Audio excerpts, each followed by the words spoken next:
성탄절 그러면 예수님 이외에 가장 많이 언급되는 단어들이 있죠.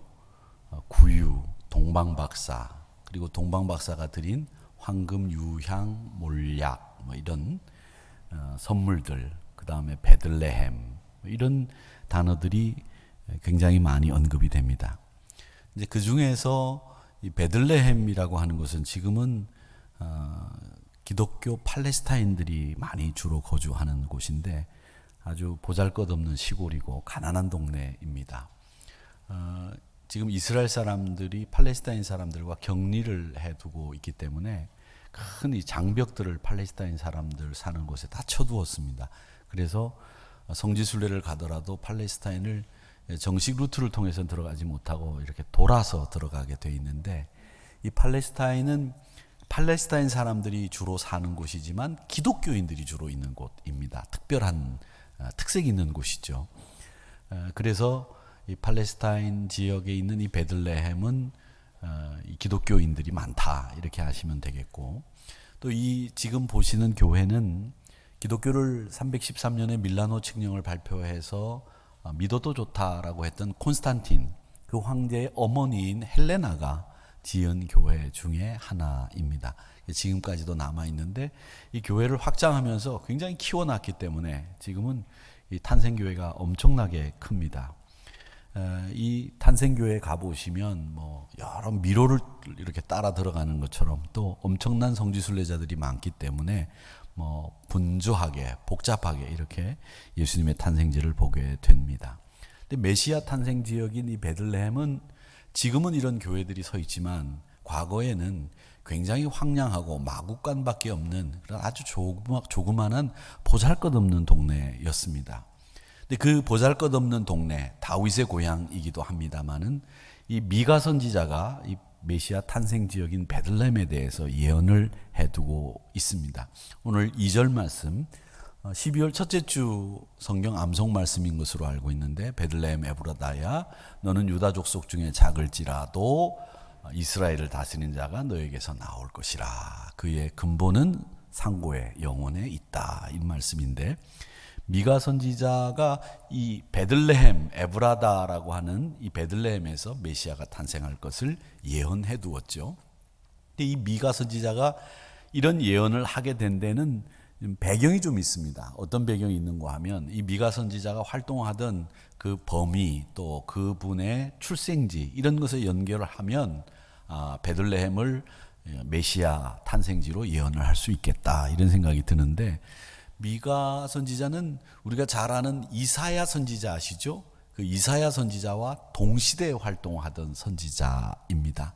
근데 이 이사야 선지자는 왕궁을 자유롭게 드나들던, 그러니까 왕족 아니면 귀족, 높은 신분을 가지고 있는 사람이어서 정치적인 관심을 많이 가지고 있고 거기에 초점을 맞춰서 예언을 한 반면에, 이 미가 선지자는 예루살렘에서 동남쪽으로 조금 떨어진 작은 시골 마을인 모레셋이라고 하는 곳의 출신이고 평범한 사람의 아들입니다.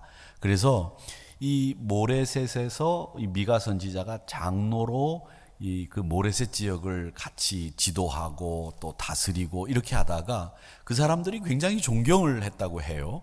그래서 예루살렘으로 진출을 해서 하나님의 말씀을 증거하기 시작을 했는데 이 말씀을 외친 겁니다.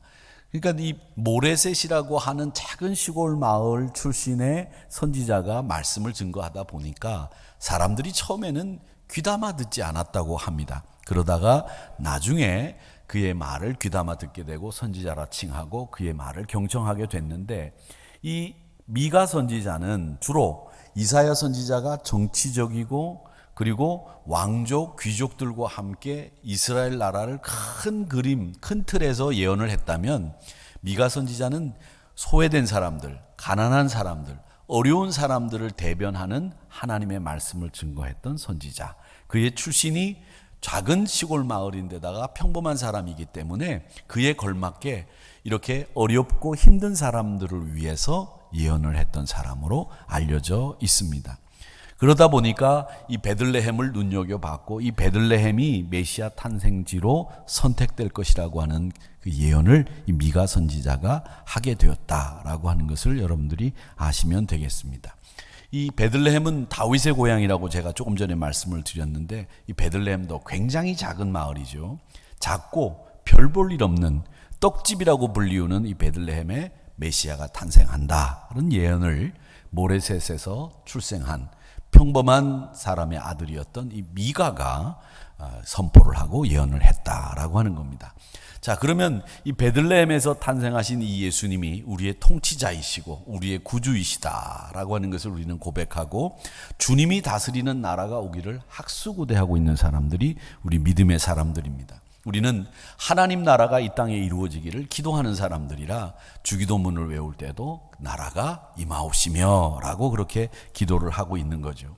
그 영원한 통치자, 우리 주님이 어떻게 해서 영원한 통치자가 되시느냐, 이 부분을 우리는 생각해 볼 필요가 있습니다. 근데 사람들은 이 통치자 그러면 항상 뭘 생각하느냐면 권력, 힘, 위엄, 권위, 호사 뭐 이런 것들을 쭉 연결해서 생각을 합니다. 그래서 제가 조사를 해보니까 2017년 조사가 있더라고요. 2017년도 조사에 의하면 대통령이 되면 자신이 임명할 수 있는 숫자가 발표된 적이 있었는데 대통령이 되면 무려 2,000개의 자리를 임명할 수 있더라고요. 그리고 공공기관장을 임명할 수 있는 개수가 몇 개냐면 332개 자리에 공공기관장을 임명할 수 있더라고요. 그러니까 엄청나게 많은 사람들을 자기 손으로 임명할 수 있는 거죠. 그러니까 대통령이 되려고 하는 사람에게 줄 서고 줄 대고 그 사람을 연결해 보려고 안간힘을 쓰는 거죠.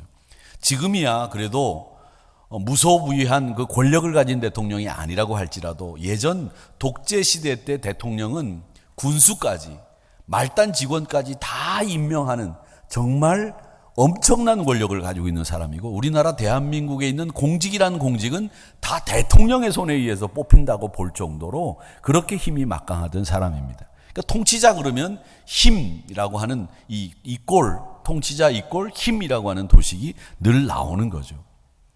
그러니까 우리가 우리 주님을 통치자 그러면 힘, 권력, 요즘에는 그 권력을 리더십이라고 하는 말로 바꿔서 얘기를 하지만은 이런 힘이 늘 이 권력자 그러면 따라다니게 되는데 우리 주님은 그런 권력자와 통치자가 아니었다는 겁니다. 우리 주님은 그럼 뭘로 통치를 하시느냐, 뭘로 우리를 다스리시느냐, 이 부분을 우리는 생각해 볼 필요가 있다고 생각을 합니다. 우리 주님 어떤 것으로 우리를 다스릴까요? 우리는 이것을 생각하기 위해서 여러분 한 가지 생각할 게 있습니다. 부자라면 다 나쁜 사람일까요? 가난한 사람은 다 착하고 좋은 사람일까요? 늘 피해를 본 사람들이 가난한 사람인가요? 부자는 늘 남의 것을 착취하고 배부른 사람이 부자라고 할 수 있을까요? 이 부분에 대해서 여러분들은 생각을 정리할 필요가 있습니다. 부자니까 나쁜 사람, 가난한 사람이니까 좋은 사람이라는 이 도식은 우리 인간이 만들어 놓은 어쩌면 자기 편리대로 만들어 놓은 편견일 뿐이지 사람마다 다 다릅니다. 이 말씀을 드리는 이유는 뭐냐면 많고 적음으로 사람의 좋고 나쁨을 평가 지을 수 없다는 겁니다. 정말 좋은 사람은 어떤 사람이냐, 정말 나쁜 사람은 어떤 사람이냐, 이걸 생각하기 전에 우리는 우리 주님이 왜 가난한 사람으로 오셨을까? 그 가난한 사람이 착한 사람이라고 하는 도식에 의하면 가난해야 착한 사람이니까 우리 주님이 가난한 사람으로 오셨을 거야, 이렇게 생각할 수 있겠지만 그건 우리 편견에 불과하기 때문에 가난한 이유가 뭘까? 그건 착한 사람으로 오시는 것이 아니라 이유가 있습니다. 우리 주님이 그 옛날도 가난한 사람도 눕지 않는 말구유에 오신 이유가 있다는 겁니다. 여러분, 그것은 우리를 위로하시기 위해서 제일 가난한 사람의 모습으로 오신 겁니다. 위로하시기 위해서. 생각해 보십시오. 내가 무척 아픕니다. 그런데 나와 똑같은 병을 앓고 있는 사람이 있는데 그 사람이 더 나빠요, 예후가. 근데 그 사람이 나한테 와서 야, 넌 그만해도 다행이야. 힘내, 나봐라. 나도 이렇게 이기고 있는데 너 그렇게 쩔쩔매고 힘들어하면 어떡하니? 힘내라. 위로가 되겠습니까? 안 되겠습니까? 위로가 됩니다. 나보다 더 아픈 사람이 나에게 이제 너는 나보다 나으니까, 이렇게 위로라고 하는 것은 나보다 상황이 더 나쁜 사람이 나에게 너는 괜찮다, 나 봐라, 이렇게 하는 게 위로가 될 수 있는 겁니다. 물론 형편을 잘 이해하고 그렇게 말해야 되지만, 나보다 어려움을 더 심하게 겪는 사람이 너는 나보다 낫다라는 말이 위로가 된다는 거죠. 주님이 위로의 주님으로 이 땅에 우리의 기쁨을 되찾기 위해서 오신 이유는 말구유에 태어나셔야만 했던 겁니다. 왜? 가장 가난하고 가장 비천한 모습으로 오셔서 나 봐라, 나는 가난한 사람들조차도 여기에 눕지 않는 말구유에서 태어났어. 너는 그래도 하늘을 가리는 천장이 있는 지붕이 있는 곳에서 태어나지 않았니? 너는 나보다 나아.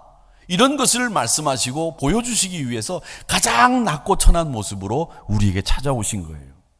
이름도 없는 작은 동네 나사렛에서 자라시고 별 수 없는 목수로서 크셔서 우리를 찾아오셔서 나 봐, 나도 이렇게 열심히 살고 하나님의 아들이지만 내가 너희들을 위해서 이런 일을 할 수 있는 거 봐라, 이렇게 말씀하시기 위해서 제일 가난한 사람으로 오셔서 누구에게나 위로가 되기 위해서 말구유에 오신 겁니다. 내가 제일 가난한 줄 알았는데 아니야, 나보다 더 가난하고 비천한 분이 계셨네. 그분이 나를 향해서 얘기합니다. 너는 그래도 낫지 않니? 이런 위로의 주님이 우리를 위로하시기 위해서 말구유에 태어나신 겁니다. 내가 제일 좋은 사람인 줄 알았는데 나보다 더 좋은 분이 계시네. 나의 교만과 거만함을 꺾기 위해서 우리 주님이 우리를 찾아오신 겁니다. 덜 가난한 사람조차도, 정말 가난한 사람조차도 위로하실 수 있는 분으로 이 땅에 찾아오신, 말구유에 오신 그 주님이 제일 가난한 자리에 오셔서, 제일 비천한 자리에 오셔서 우리 누구에게나 위로가 될 수 있는 그분이 되셨다는 겁니다. 예수님이 나중에 갈릴리 중심으로 사역을 하시지 않습니까? 그 갈릴리 중심으로 사역을 하시는 중에서도 어디를 중심으로 사역을 하셨냐면 가버나움이라고 하는 곳에서 사역을 주로 하셨습니다. 근데 이 가버나움은 성경학자들이 나훔 선지자의 고향이다 이렇게 얘기도 합니다만은, 이 나움이라고 하는 말이 무슨 뜻이냐면 위로라는 말이에요. 위로. 그래서 가버나움은 위로의 도시라는 뜻을 가지고 있는 도시입니다. 예수님은 위로의 사역을, 공교롭게도 위로의 도시라는 이름을 가진 가버나움을 중심으로 사역을 하신 겁니다. 여러분, 위로라고 하는 것이 무엇입니까? 나보다 더 어렵고 힘든 사람이 그래도 너는 나보다 나아, 이렇게 이야기하는 것도 위로지만, 저는 위로라고 하는 것의 제일 중심은 뭐냐면, 위로의 중심은 뭐냐? 나를 인정해주고 믿어주고 지지하는 것, 그게 위로입니다. 어떤 현란한 말이나 그 사람을 보상하는 행동을 하는 이런 게 위로가 되는 게 아니라 나를 믿어주는 것, 그게 위로예요. 나를 지지해주는 것, 그게 위로예요. 아픈 분이 야, 너 그거 금방 나을 수 있어. 사실 그거 거짓말인 거 환자도 다 압니다. 그런데 내가 병마와 싸우고 있는 걸 지지해 준다는 것 때문에 그 말이 거짓말인 줄 알면서도 위로가 되는 거예요. 여러분, 진짜 위로는 나를 믿어주는 거예요. 부모님들이, 아이들이 우리 부모님들에게 제일 원하는 게 뭔지 아십니까? 아이들이 부모님들에게 제일 원하는 것은 나를 인정해 주는 걸 자녀들이 제일 원해요. 인정해 주는 걸. 엄마, 내가 지난달에 50등 했는데 이번 달에 내가 40등 했어. 봐봐, 열심히 했더니 40등 됐네. 그럼 엄마가, 야, 네가 그렇게 좋아하는 걸 보니까 나도 정말 기분 좋다. 네가 참 열심히 했구나. 엄마 너무 기분 좋아. 이러면 그 엄마는 100점짜리 엄마예요. 그런데 50등 하다가 40등 된 성적표를 보고, 그거 봐라, 내 말 들으니까 10등 올라가잖아 임마. 조금만 더 해봐, 그럼 30등 돼. 내 말대로 해가지고 내가 망하는 놈을 못 봤다. 내 말대로 하면 자다가 떡이 생긴다. 이러면 빵점짜리 엄마예요. 그런데 우리는 부모된 입장에서 우리 자녀들을 지지하고 인정해 주는 게 아니라 그거 봐, 내 말대로 하니까 됐지, 이렇게 얘기한다는 거죠. 네가 잘해서 됐다는 말을 안 하는 거예요. 믿어주지 않는 거죠. 인정해 주지 않는 거죠. 네가 내 말대로 했기 때문에 된 거지, 네가 잘해서 된 게 아니다, 인정 안 하는 거잖아요. 이러니 자녀들이 다음부터는 성적표 보여줄 리가 있겠습니까? 안 보여주죠. 누군가 나를 믿어주는 거, 그게 나에게 진짜 위로가 되는 거예요. 위로는 말잔치가 아니라 내 처지를 이해해주는 눈빛 하나, 내 처지를 알아주는 손잡음 하나, 그게 위로가 되는 거죠. 그렇기 때문에 여러분, 우리 주님은 우리를 너무나 잘 아시기 때문에, 우리를 믿어주시기 때문에 우리에겐 위로가 되는 거예요. 주님이 십자가에 달리면서 야, 내가 십자가에 달려봐야 저놈들 중에서 반은 믿고 반은 안 믿을 텐데 내가 죽어서 무슨 소용 있나? 내가 이렇게 죽어도 나 안 믿을 놈들 수두룩한데 내가 죽을 필요 없지? 이렇게 생각하지 않으셨어요. 주님이 십자가에 매달려 돌아가시는 순간에, 내가 죽는 순간에 저 사람들 모두가 다 나를 믿고 구원받을 거야, 이렇게 믿어주고 나를 인정해주고 십자가에 달리신 거예요.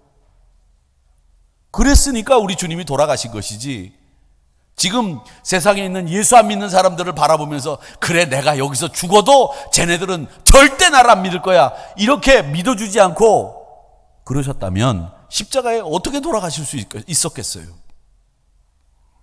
우리 주님은 무조건 믿어주신 거예요. 무조건 인정해 주신 거예요. 그러니까 십자가에 매달려 돌아가실 수 있었다는 거죠.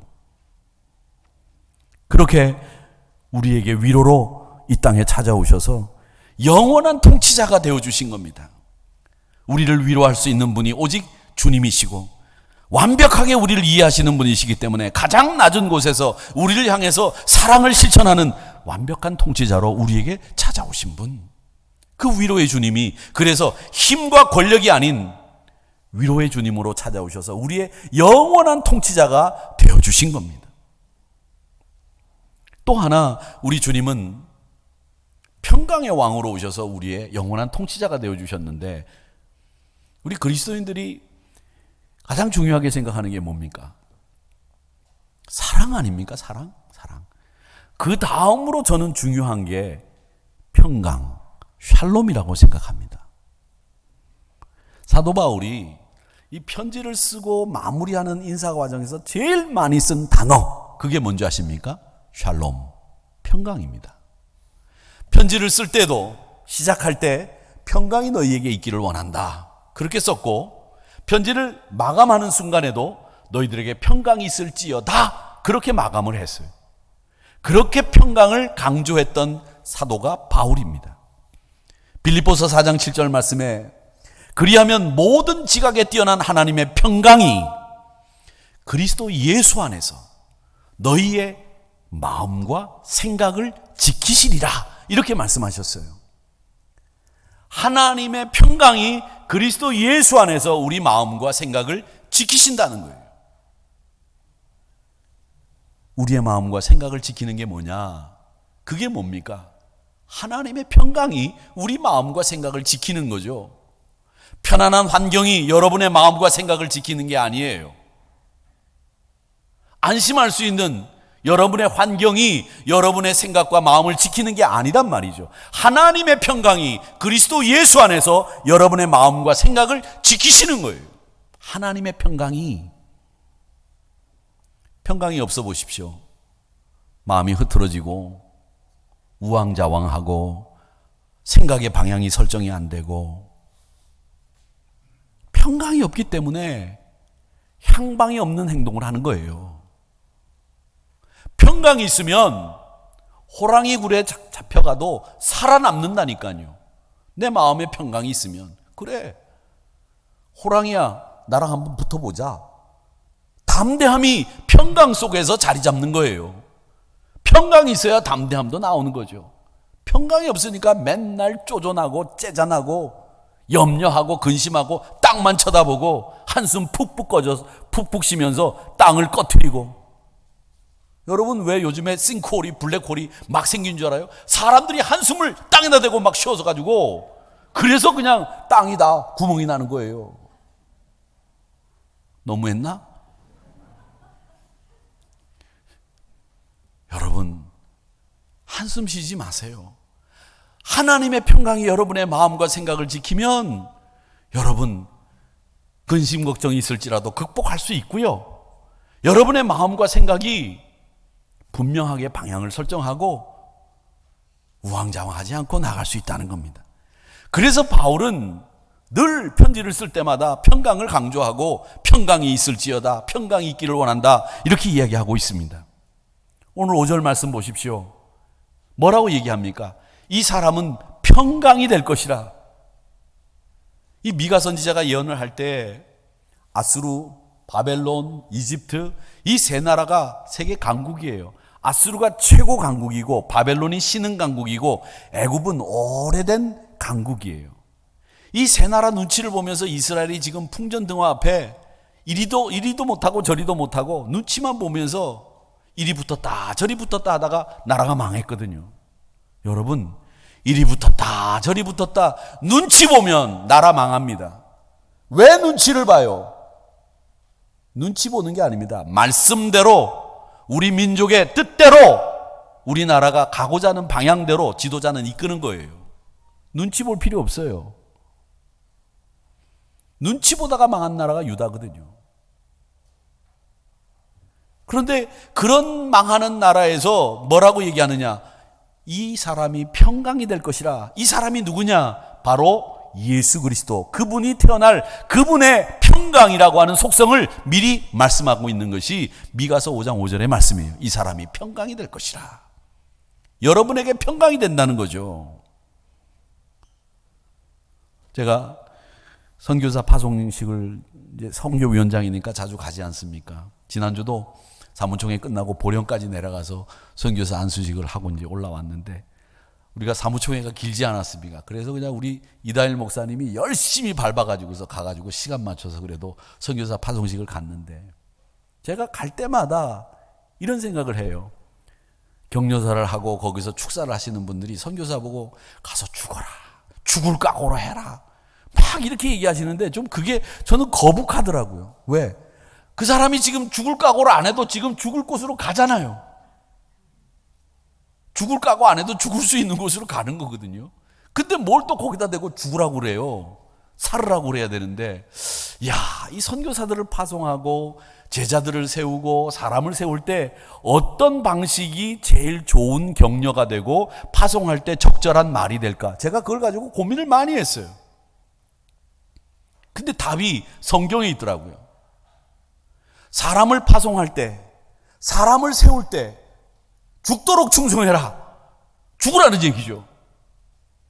그런 말보다 더 좋은 말이 있는데 그게 뭐냐? 성경에 예수님이 말씀해 두셨더라고요. 그게 뭐냐? 요한복음 20장 21절의 말씀에 보니까 예수님이 제자들을 파송하시면서 하신 말씀이에요. 뭐라고 얘기하시는지 아세요? 예수님이 제자들을 파송하면서 이르시되 너희에게 평강이 있을지어다. 아버지께서 나를 보내신 것 같이 나도 너희를 보내노라. 파송하시면서 예수님이 하신 말씀이 뭐냐? 너희들 가서 복음을 전하다가 죽을 때 죽어라! 죽을 각오로 가라! 이렇게 말씀하지 않으셨더라고요. 평강이 있을지어다. 아버지께서 나를 보내신 것 같이 나도 너희를 보낸다. 평강을 빌어주면서 제자들을 파송하셨더라고요. 이게 예수님의 방식입니다. 우리 주님은 이렇게 평강을 우리에게 주시고 사역을 감당하라고 말씀하셨고 제자로서의 도리도 감당하라고 말씀하셨다는 겁니다. 히브리서 7장 2절의 말씀에 보면 아브라함의 얘기가 나옵니다. 아브라함이 모든 것의 10분의 1을 그에게 나누어 주니라. 그 이름을 해석하면 먼저는 의의 왕이요, 그 다음은 살렘 왕이요, 살렘 왕이니 곧 평강의 왕이요라는 말씀이 나옵니다. 이 히브리서 7장 2절의 말씀은 창세기 14장의 말씀을 해석해둔 말씀이에요. 창세기 14장의 말씀이 어떤 내용이냐면 아브라함의 조카가 있지 않습니까? 말썽쟁이 조카 롯. 이 친구가 소돔과 고모라에 살았어요. 근데 소돔과 고모라에 살고 있는데 그 엘람 왕이라고 소돔과 고모라 주변에 있는 엘람 왕, 고임 왕, 시날 왕, 엘라살 왕, 이 왕들이 연합을 해가지고 소돔과 고모라를 쳐들어와요. 그래가지고 거기 있는 사람들을 약탈하고 그 사람들을, 유력한 사람들을 다 잡아가지고 끌고 가는 겁니다. 그 얘기를 아브라함이 들었어요. 조카가 잡혀간다는 거예요. 그래서 자기의 훈련 잘 된 정예군사 318명이 있는데 그 사람을 데리고 쫓아가서 그 왕들을 격파하고 조카 롯을 구해가지고 돌아오는 거예요. 돌아오는 길에 의의 왕, 평강의 왕을 만나는 거예요. 그게 누구냐면 멜기세덱입니다. 살렘 왕 멜기세덱입니다. 그 살렘 왕 멜기세덱과 아브라함이 만나서 어떤 일을 하느냐면, 멜기세덱이 아브라함에게 축복을 빌어주고 아브라함은 전리품의 10분의 1을 그에게 줬다라는 기사가 창세기 14장에 나오는 얘기입니다. 그 이야기를 신약적인 성경 말씀으로 해석을 한 게 히브리서 7장 2절의 말씀이에요. 이 내용은 뭐냐면 이겁니다. 이 멜기세덱이라고 하는 사람이 예수님의 사역을 미리 보여준 살렘 왕으로서 그 사람에게 아브라함이 10분의 1을 헌금했다, 이렇게 해석을 하는 것인데, 예수님의 모델과 같은 인물이 이 살렘 왕 멜기세덱입니다. 그 모델과 같은 멜기세덱을 히브리서 7장 2절에서는 뭐라고 묘사하고 있느냐면 의의 왕, 평강의 왕이다, 이렇게 묘사를 하고 있다는 거죠. 즉 예수님의 사역은 평강을 위한 사역을 하시는 분이다 라는 말입니다. 그러니까 예수님의 사역은 예수님이 우리에게 영원한 통치자 되시는 것은 힘, 권력, 그걸로 통치자가 되시는 것이 아니라 위로의 하나님으로, 평강을 주시는 하나님으로 우리에게 영원한 통치자가 되신다라고 하는 것을 이 멜기세덱을 통해서, 또 가버나움이라고 하는 것을 통해서 하나님은 이 예수님이 위로의 통치자이시오, 평강의 통치자라고 하는, 그리고 영원한 우리의 통치자라고 하는 것을 보여주고 계시다라는 겁니다. 사랑하는 성도 여러분, 마음에 여러분 걱정들 많고 염려들 많으시죠? 여러분 마음속에 평강이 없다는 것은 주님이 여러분을 온전히 다스리지 못한다는 거예요. 주님이 여러분을 온전히 다스리시면 평강의 주님이신 우리 예수 그리스도께서 여러분에게 평강을 주실 줄로 믿습니다. 그러니까 여러분은 우리의 다스릴 분이 우리 주님이시고 그분이 영원한 통치자라고 하는 것을 믿는다면 여러분 마음속에는 평강이 자리 잡아야 하는 거예요. 왜? 그분은 제자를 세우면서도 평강을 허락해 주셨고, 또 멜기세덱을 통해서 예수님의 사역이 평강의 사역이라고 하는 것도 말씀해 주셨기 때문에 우리 주님이 나를 온전히 다스리시면 나는 평강의 주인공이 된다는 거예요. 늘 복 있는 여러분에게 평강의 왕이신 주님이 여러분 마음을 다스리시면서 여러분과 함께 하시기를 주의 이름으로 축복합니다. 하나 더 마지막으로 생각할 것은, 우리 주님은 우리의 기다림을 완성하시는 분으로 우리의 영원한 통치자가 되시는 거예요. 기다림을 완성하시는 분. 신약성경 누가복음 2장 25절에 보면 주님을 기다린 분들이 세 분이 등장을 합니다. 또 마지막 마태복음 24장 25장 나가면 거기도 예수님을 기다린 분들이 등장을 하는데, 누가복음 2장에 보면 어떤 사람이 등장하냐면 시몬이라고 하는 사람이 등장하고 안나라고 하는 여선지자가 등장하고, 또 예수님이 장사 후에는 아리마대 요셉이라는 사람이 등장합니다. 근데 시몬이라고 하는 사람은 어떤 사람이냐면 누가복음 2장에 보면 그는 의롭고 경건한 사람, 이스라엘의 위로를 기다리는 사람, 성령이 충만한 사람, 그리스도를 보기 전에는 죽지 않기로 결심한 사람, 이런 사람이 바로 시몬입니다. 이 시몬은 뭘 기다렸느냐? 시몬은 이스라엘의 위로를 기다렸습니다. 메시아를 기다리는데 이 메시아가 주실 이스라엘의 위로를 기다리면서 의롭고 경건하게 살면서 하나님이 이스라엘의 위로를 베푸시기 전에는 나는 죽지 않겠다, 이렇게 결심한 사람이 시몬이었다는 거죠. 그런데 그가, 요셉과 마리아가 정결례를 치르기 위해서 아기 예수님을 데리고 들어오니까 그 아기 예수님을 보고 이스라엘의 위로가 이루어졌다라고 선언하고 기뻐하면서 하나님의 위로함에 감사를 했던 사람이 바로 시므온입니다.